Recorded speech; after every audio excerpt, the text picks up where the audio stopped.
East India company, ये नाम आप लोगों ने कभी ना कभी तो जरूर सुना होगा। ये एक प्राइवेट कंपनी थी जिसे 1599 में कुछ मर्चेंट्स के ग्रुप ने मिलकर बनाया था। आज जितनी भी बड़ी से बड़ी कंपनीज आपके दिमाग में आती हैं, एप्पल, गूगल, फेसबुक, ये ईस्ट इंडिया कंपनी इन सबसे बड़ी बन गई थी। ये कंपनी इतनी पावरफुल थी कि इसकी खुद की प्राइवेट आर्मी थी। ये खुद से कोई टेरिटरी पर कब्जा कर सकती थी, खुद के पैसे छाप सकती थी, ये खुद लॉ बना सकती थी और खुद सजा भी दे सकती थी। इसके पास 2,60,000 सोल्जर्स थे, जो उस समय खुद ब्रिटिश आर्मी से भी दोगुने थे। अपने पीक पर यह कंपनी कई चीजों में पूरी दुनिया की सबसे बड़ी कॉरपोरेशन थी, लेकिन ये एक प्राइवेट कंपनी आगे चलकर कैसे पूरे इंडियन सब कॉन्टिनेंट पर कब्जा करती है। आखिर ऐसी क्या सिचुएशन बनी कि ये कंपनी इतनी पावरफुल बन गई, आइए जानते हैं आज के इस वीडियो में।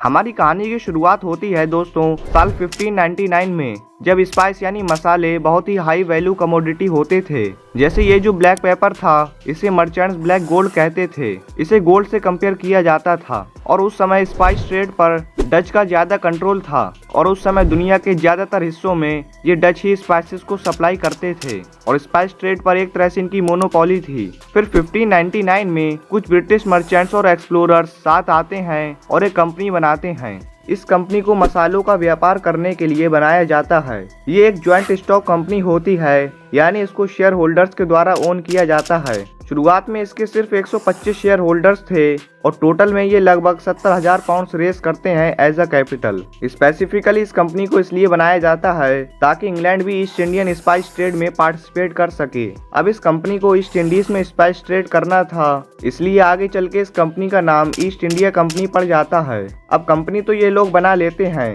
लेकिन इन्हें अप्रूवल भी लेना था क्वीन एलिजाबेथ फर्स्ट से, क्योंकि ये ऐसे डिसाइड करके एक कंपनी बना के ट्रेड नहीं कर सकते थे दुनिया भर में। लेकिन क्वीन से इन्हें परमिशन मिल जाती है। बेसिकली 31 दिसंबर 1600 को क्वीन इन्हें एक रॉयल चार्टर देती हैं, जिससे इन्हें ट्रेड करने की परमिशन मिल जाती है। फिर अगले साल यानी 1601 में ईस्ट इंडिया कंपनी अपनी पहली यात्रा पर निकलती है और इंडोनेशिया जाती है। शुरुआत में इनका इंडिया जाने का कोई प्लान नहीं था। जब ये इंडोनेशिया पहुंचते हैं तो ये देखते हैं कि यहाँ पहले से ही स्पेनिश, पोर्टुगीज और डच ट्रेड कर रहे हैं। ये डच कंपनीज इंग्लिश कंपनीज से ज्यादा प्रॉफिटेबल निकलती हैं और समय के साथ साथ ये उस रीजन की एक डोमिनेंट पावर बन जाती हैं। EIC सोचती है कि अब हमें कहीं और ट्रेड करना होगा। इन दूसरे देशों की कंपनीज ने हमारे लिए यहाँ कोई जगह नहीं छोड़ी है, इसलिए EIC इंडोनेशिया से वापस आ जाती है और कहीं और ट्रेड करने की सोचती है। और तभी इनकी नज़र इंडिया पर पड़ती है।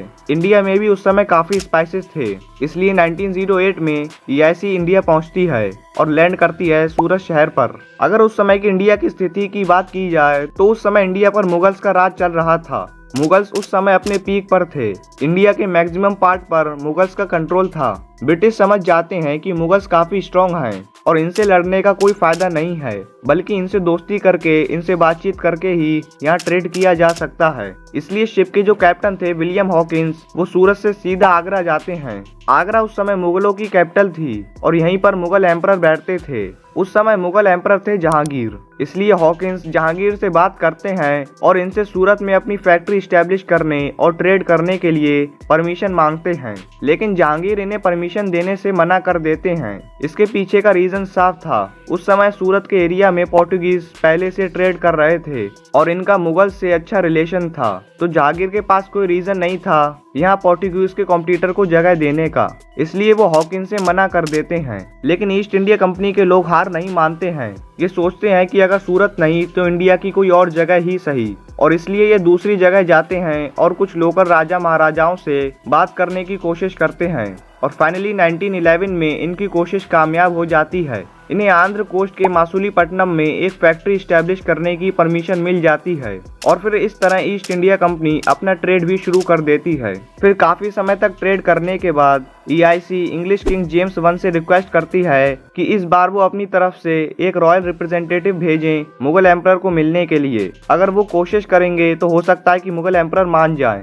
और फिर 1915 में किंग सर थॉमस रो को भेजते हैं। थॉमस जहांगीर से मिलते हैं और ये वो कर दिखाते हैं जो हॉकिंस नहीं कर पाए थे। थॉमस जहांगीर को इंग्लैंड से ट्रेड करने के फायदे बताते हैं और ये जहांगीर को कई बड़े बड़े शानदार गिफ्ट देते हैं, जिन्हें देखकर जहांगीर इंप्रेस हो जाते हैं और EIC को परमिशन दे देते हैं सूरत में फैक्ट्री स्टैब्लिश करने की। और इस तरह EIC फाइनली सूरत में फैक्ट्री स्टैब्लिश कर लेती है। और फिर अगले कुछ सालों में कई और फैक्ट्रीज इस्टेब्लिश करी जाती हैं EIC के द्वारा। सूरत, मसूलीपट्टनम, बॉम्बे, मद्रास, अहमदाबाद, आगरा और पटना।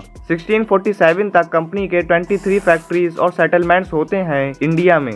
कंपनी का धंधा बहुत बढ़िया चलता है। Cotton, Indigo, silk, salt, opium और टी जैसी चीजों की ट्रेडिंग करके ये लोग काफी प्रॉफिट बनाते हैं। उस समय का बंगाल का जो एरिया था, जिसमें आज के समय का वेस्ट बंगाल, उड़ीसा, बांग्लादेश और बिहार आता है, वो सिर्फ इंडिया में ही नहीं बल्कि पूरी दुनिया के बहुत ही प्रोस्पेरस इलाकों में आता था। और यही रीजन था कि EIC के मर्चेंट्स शुरू से ही बंगाल में ट्रेड करना चाहते थे, लेकिन औरंगजेब के मुगल एम्परर बने रहने तक ये ऐसा नहीं कर पाते हैं। हमारी कहानी में टर्निंग पॉइंट तब आता है जब साल 1707 में औरंगजेब की डेथ हो जाती है। औरंगजेब की डेथ के बाद किस तरह से ईस्ट इंडिया कंपनी पूरे बंगाल पर कब्जा जमाती है और आखिर एक छोटी सी ट्रेडिंग कंपनी आगे चलकर किस तरह से पूरे इंडिया की मेजर पावर बनती है, इसे इस वीडियो के पार्ट 2 में समझते हैं। आज के लिए दोस्तों बस इतना ही।